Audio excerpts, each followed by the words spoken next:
सौ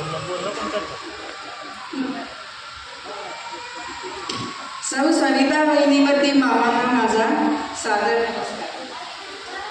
आज तुमच्या लग्नाचा सुवर्ण महोत्सवी वाढदिवस.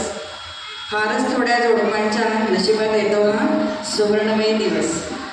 त्यातून मुला सुनांनी घडवून आणलेला हा सुवर्ण क्षण, ज्यांचे साथीदार झाले आम्ही सारे मैत्रिणीगण. एवढे कौतुक करणारी सून भेटली, किती भाग्याचा हा क्षण. अर्थात तुमच्याच चांगल्या वागणुकीची पावती मिळाली हेच आम्ही जाणतो मनोमन. 50 वर्षाच्या काळातील सुखदुःखाचे प्रसंग सरकतील आज डोळ्यापुढून. इतकी चांगली साथ दिली एकमेकांना, हीच आयुष्यभराची आठवण.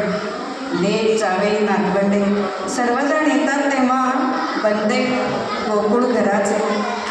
त्यांच्यावर उत्तम संस्कार केलेत हेच गुपित त्या मागचे.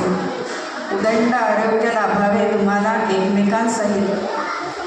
हजर जरी नाही राहू शकले या सोहळ्यात तरी मैत्रिणींतर्फे हा संदेश पाठवते आहे बरे. अनेक सदिच्छांसहित असेच राहा कायम आनंदी आणि हसतमुख. महाराजांच्या कृपेचा वरदहस्त राहो तुमच्या परिवार आणि देवो अखंड सुख. हीच असं आयुष्यभराची आठवण.